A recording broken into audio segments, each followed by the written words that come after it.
Oh, hi, it's me, Dhaubbs, and just thought I'd make a video of this Tol Dagor run that me and my guildies did, and then provide some after-the-fact commentary about maybe what I was thinking, what I'm doing, maybe what some of the mechanics are. So this is a 10, meaning that the seasonal affix of Infested is in effect.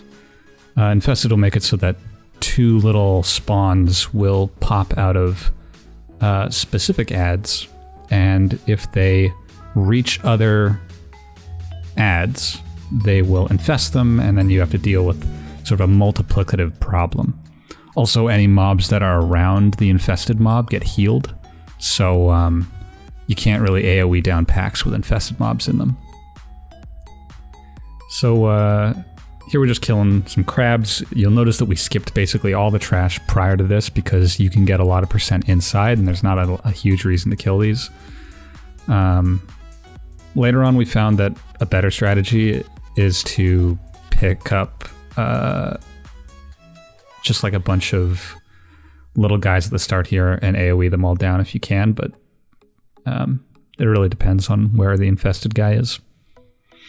So this boss does a couple things. In this phase, she puts down little piles of sand. If you're standing in the sand, it'll stun you and do a ton of damage.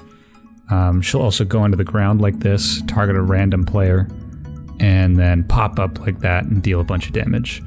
I think this is going to be the limiting factor on High Mythic Plus, where it's just like the first one-shot mechanic of the fight. Here I'm just trolling hard, stepping and stuff. And this is the last mechanic of the fight where she just sort of blows you around. So I'm just trying to keep like a high uptime on Renewing Mist on my group so that Vivify hits pretty hard. Trying to sneak in little bits of damage where I can, refresh my Mystic Touch buff. Yeah, popped Chi-Ji a little while ago, just because things were looking a little hairy. I think at this point we're thinking about moving because like space is really at a premium here. Essence Font's a great spell in this fight just because you have to spend a lot of your time like running away from the pushback, and having that Essence Font set up is really nice.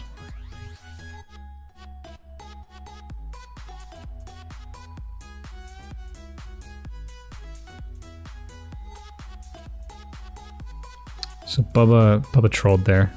He's stunned. So I'm just trying to get him up as much as I can.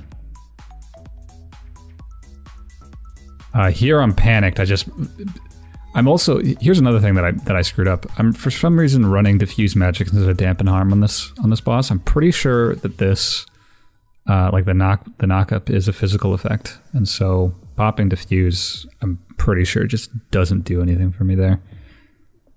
So that's a bit of a troll on my part. Here I'm just dropping Ring of Peace and telling them to commit and like not handle the ads. Because those ads will really mess up the tank if you're not careful.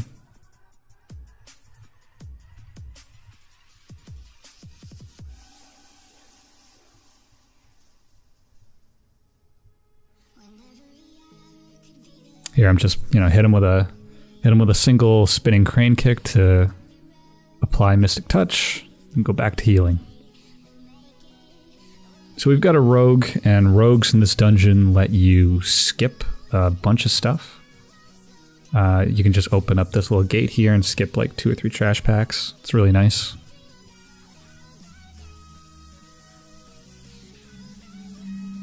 There's going to be a mob at the end of this hall that it's going to do a weird shout. Okay, so here's the first infested mob that we get to show off in this dungeon. As soon as it dies, it's going to pop out 2 little boys, and you just got to have your stuns and slows ready, basically ASAP, and they're just going to motor to the next closest thing. Interestingly enough, if there's nothing in range, then it'll turn around and start slapping people. So not sure exactly what the range is. It's pretty far, but yeah. So this guy puts a pretty nasty debuff on the group.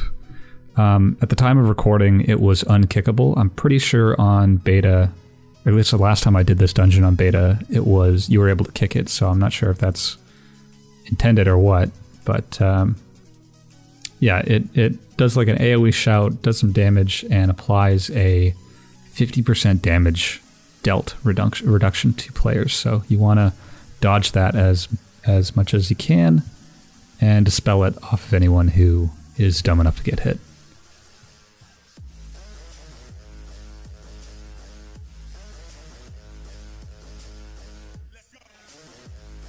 So like I mentioned before, any mobs that are around an infested mob take a bunch of healing, so the way that we handled it throughout most of this, or basically all the time, not just through most of this dungeon, is to just CC the mob that's infested, kill the rest of the trash pack, and then handle the mob afterwards. Also, these little orange, the yellow mobs on the sides there are actually super good trash percentage, and they're basically free as well, so we're doing our best to just pull as many of those as we can. So this is more what I was talking about. Rogues, I think it's rogues, and then I think there's like a profession also. Maybe blacksmithing can create little keys, but rogues can unlock those cells, and the people that are in those cells will give you buffs. So you'll notice we now have powered fortitude, even though we don't have a priest. So here we're pulling Thug to a place where we can line of sight his shout. I really thought I was out of line of sight, but he got me and the tank there. So I dispelled the tank, and then he flamed me for getting hit. So that's pretty troll of him.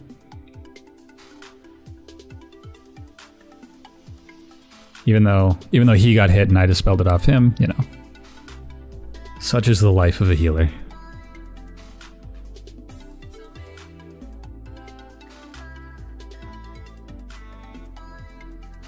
So here's a bug that is probably not going to make it to live, but if these spawns of Gahoon pop out of their mob near enough to a wall, then they'll get stuck and evade. So this happened to like basically half of our spawns, where they would just get stuck and we wouldn't have to do anything about them. They just despawn after a little bit.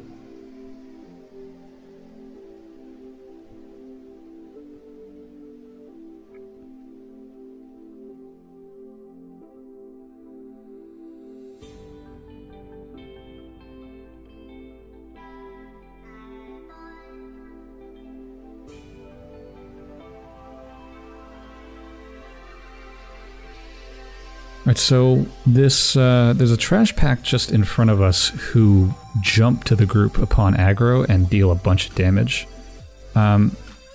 We tried preempting it, or we're gonna try to preempt it with a Ring of Peace to see if it could knock them away before they actually dealt damage, but I think we mess it up if I remember correctly. I think we accidentally. Oh, here's the camera just trolling me. There's their jump. There's them just dealing a ton of damage. I'm ringing. I'm panicking. But we're stable, so it's okay.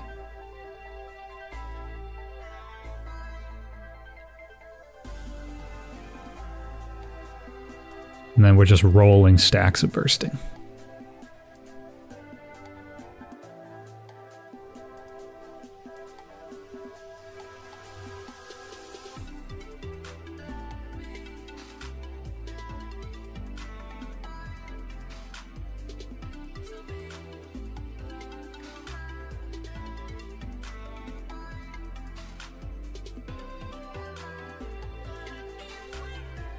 So here I'm just gonna Ring a Peace to separate those two mobs a little bit.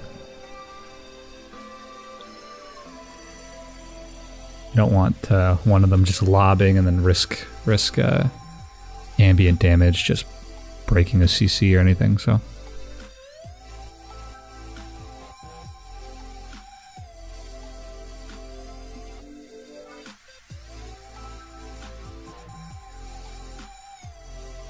Oh, Oh, so now that I think about it, actually, there's a neat trick that you can do if you've got a priest in your group with these spawns of Gahun. If there's only a... If something goes wrong and you spawn ads while you have another mob with you, if you've got a priest in your group, the priest can mind control that ad, and the spawns just sort of don't know what to do. They'll just forget about what they're doing. It is pretty neat.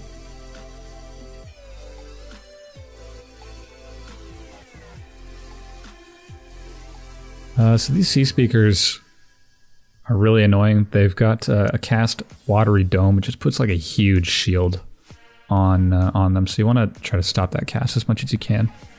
Our options for doing that are sort of limited as Mistweavers, but you know, now that Paralyze is on a really long cooldown, and so is Leg Sweep, but just something to be aware of.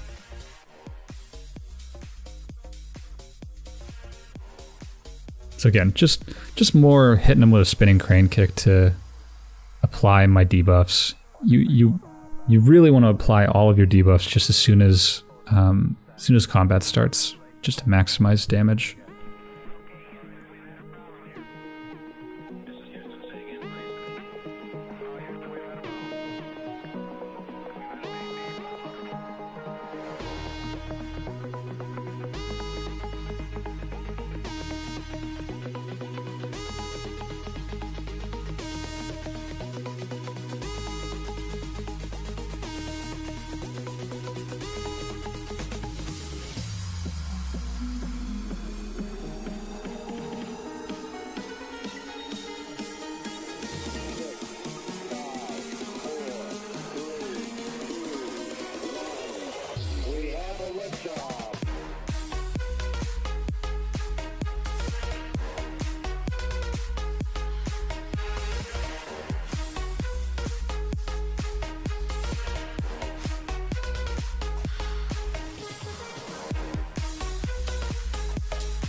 Yikes, that's real feels bad. I just stacked up Teachings of the Monastery 3 times and then didn't blackout kick.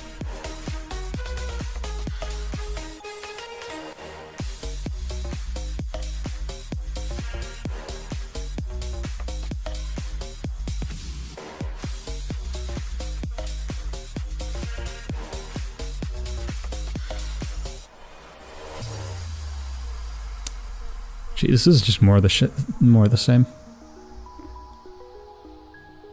You know, future Dhaubbs might want to edit this so that we just skip it, because this trash is boring. Oh, also these strikers are sort of like the pelters from Neltharion's lair, so just be aware of that. Look at them hucking rocks.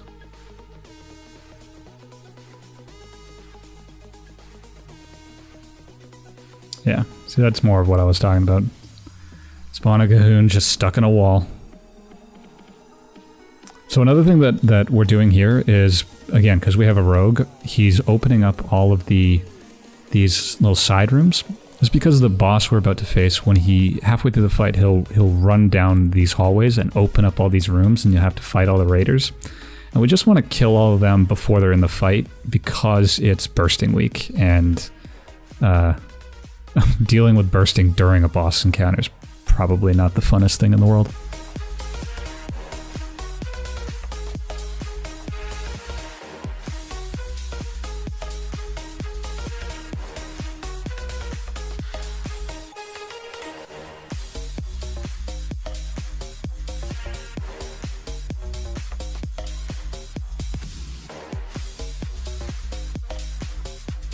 Yeah, see, if you'll notice, I just took like a ton of damage there because the spawn of Gahun didn't know what to do and he meleeed me. Tremendously rude of him, by the way. He's also keeping me in combat, so I can't drink. So this guy has a couple abilities in this first phase. He'll poison somebody. I think it's just a slow, so you can dispel it if you want. He does this fear. This has to be kicked. And then he'll cast flash and daggers, and you have to line of sight this. So I just poured out at the last second, and then go back to DPSing. And then he'll just cycle through that until I think 50%. At which point he's going to stun us and then run away. Really, I don't think I needed to dispel the poison there. I don't think it's worth the global.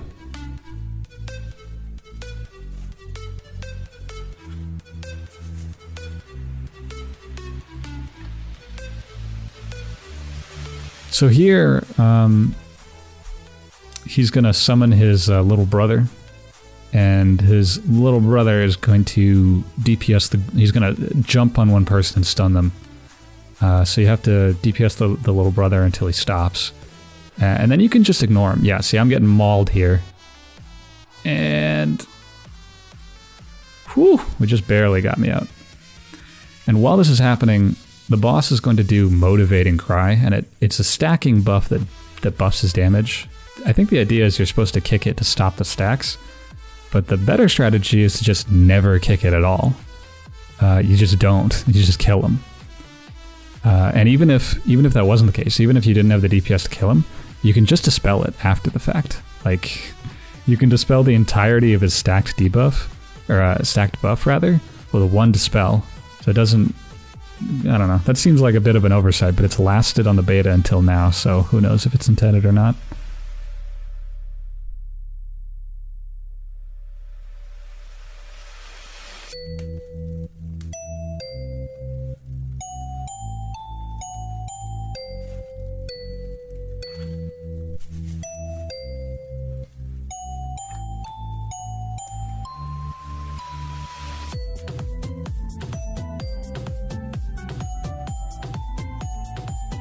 So this is another thug pack. You're gonna have to interrupt or CC him out of the little shouts that he does, because the opportunities to line of sight are pretty limited.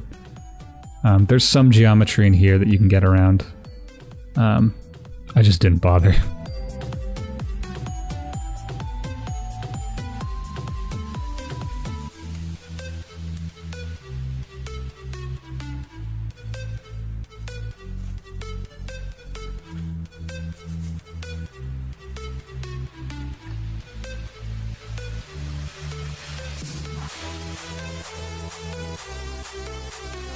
So, realistically, what I should be doing here on these like really low impact pulls is using Thunder Focus on Rising Sun Kick.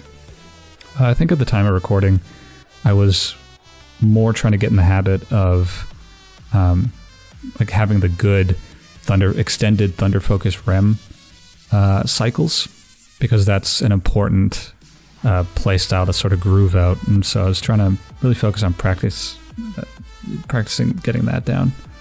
But yeah, I don't think it was necessary.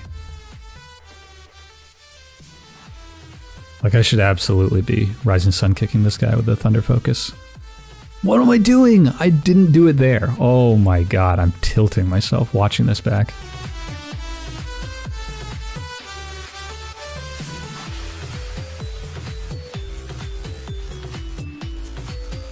I could be doing so much more damage.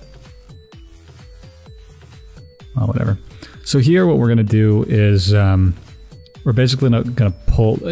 through this next doorway, there's a cannon that you can get into, and it deals just way more damage than your group could ever hope for. So we're just grabbing all of these mobs, and then we'll run into the cannon.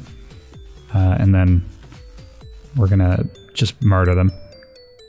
CCing the infested mob. Tank is trolling a little bit here. I think he's trying a little too hard to maintain threat on those guys, which I guess is not the worst thing.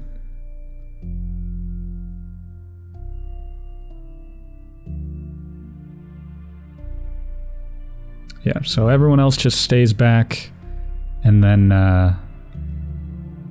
one person just takes care of all the trash. I think in higher, like more practiced teams, I think the strategy is for sure going to be pulling basically as much as you can to these cannons and then killing them. Like, I think we could have been more aggressive with this for sure. Just having, like, we could have pulled basically all of the trash between the last boss and this one to here, because these cannons also stun and CC. Well, they don't stun. They do like a little knockback, but it's good enough. There we're just, again, trolling because we're inexperienced with the affix, and we let those cahoons get away from us.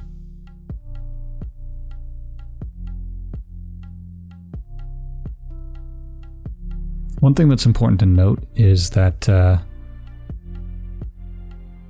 person in the cannon gets threat for all of these attacks, and it's like it's the damage of an entire group and the threat generated from that focused on one person. So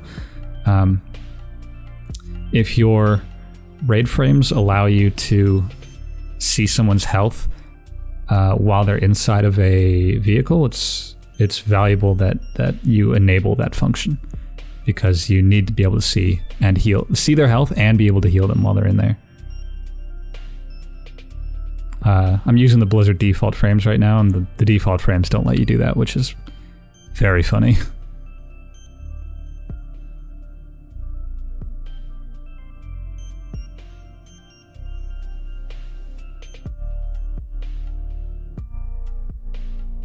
So, I think we were of the opinion that I'm not sure if the cannon actually hurts spawns a cahoon or not. While we were doing this, we seemed to think that it couldn't. I mean, I trust Bubba in that it can't, but it feels weird that it wouldn't be allowed to. So I'm not sure if that's intended, if that's going to happen on live, or what. Here's also another example of something I forgot to mention. The cannon does damage to everything, friend and foe alike. So if you'll notice there, I took like most of my health pool in damage. That's because I was just standing too close. There's another example of what I was talking about. Bubba had threat on all those mobs, and they just murdered him. Unlucky. What I really should have done, now that I think about it, is set up a focus on Bubba, because I knew he was going to be the cannon guy. That way I could have healed him, in spite of my UI.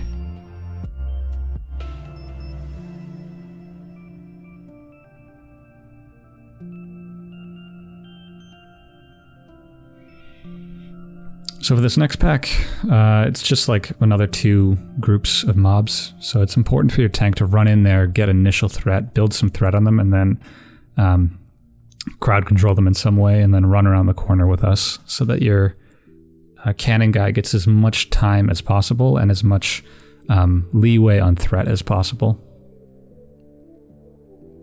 I think we're discussing what to do on that now. There's a bit of a disagreement on how threat mechanics work in the cannon that's happening in real time.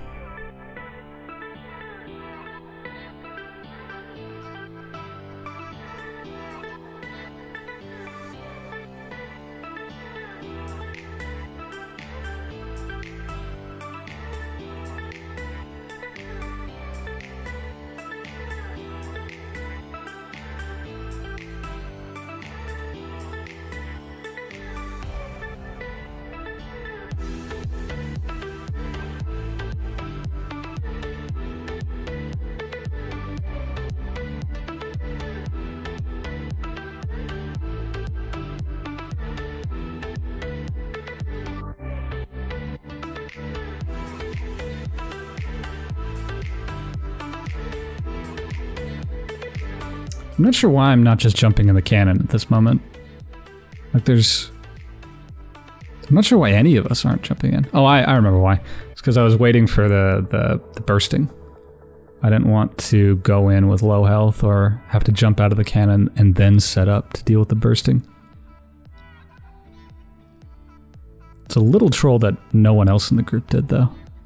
So this boss is really frustrating if you get behind on him at all.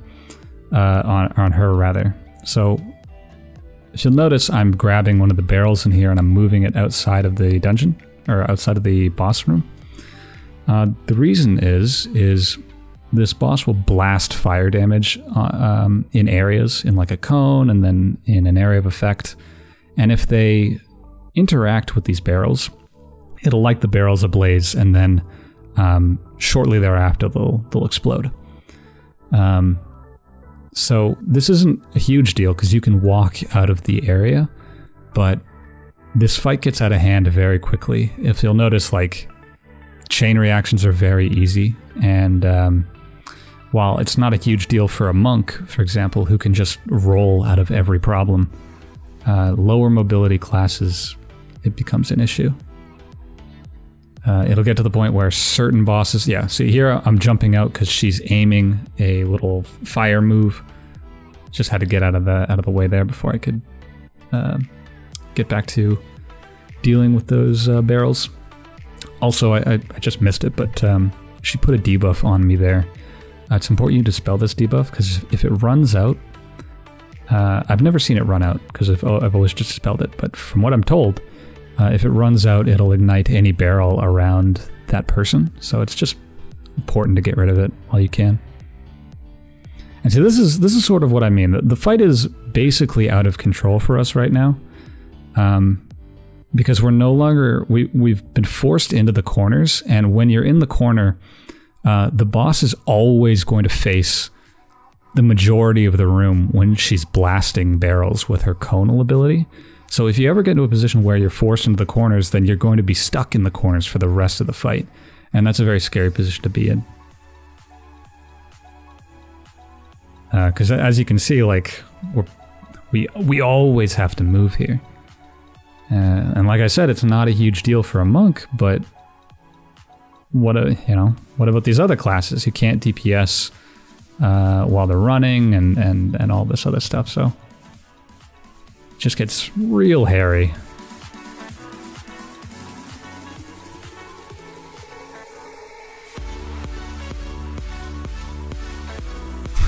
And then there, I'm just actually freaking out. So the rest of the trash in the dungeon is the same as in the last little stretch. It's just a bunch of people lined up, and then you blast them with cannons.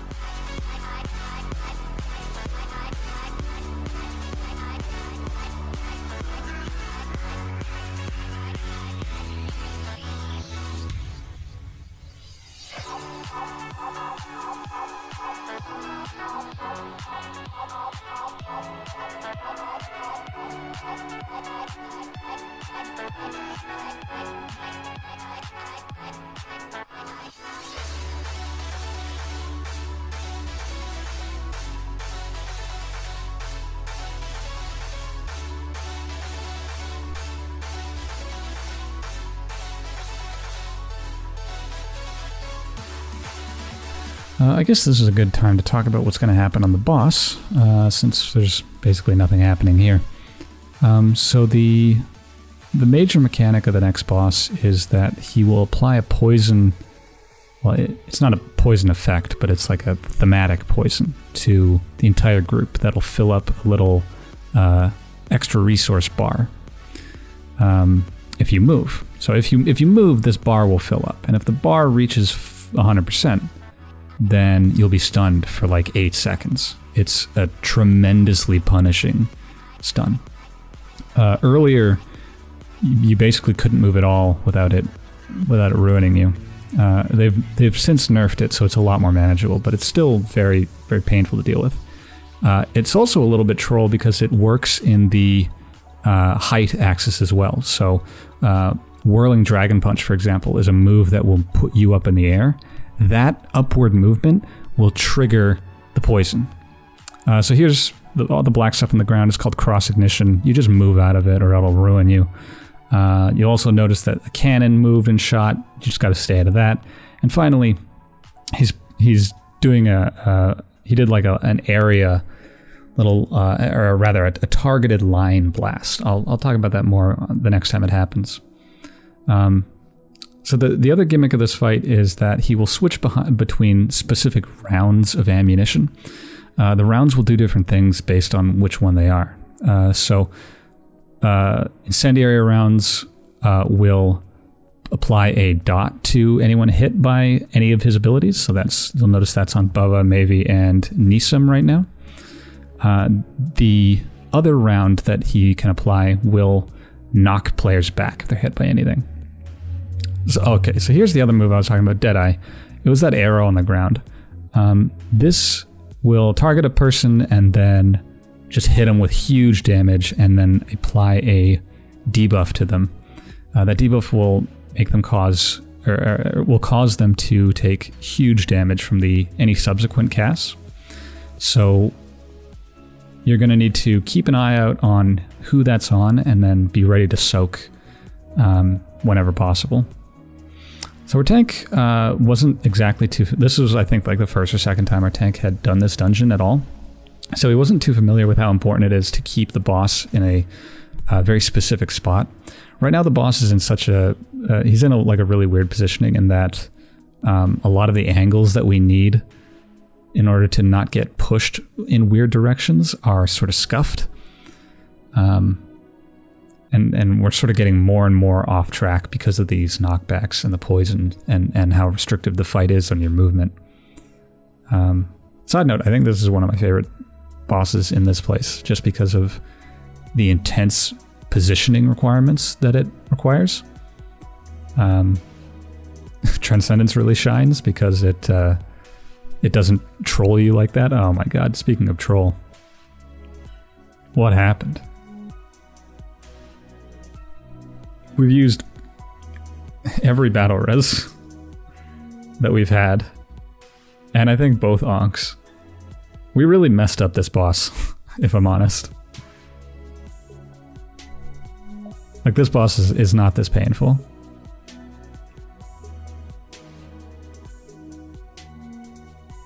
Oh boy, I'm gonna stun myself here. Yeah.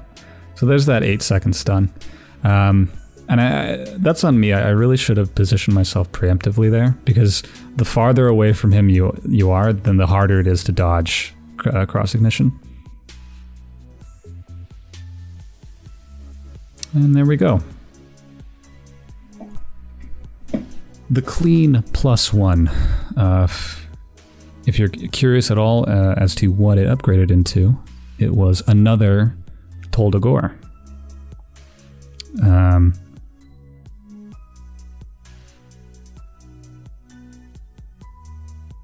We failed that one, by the way.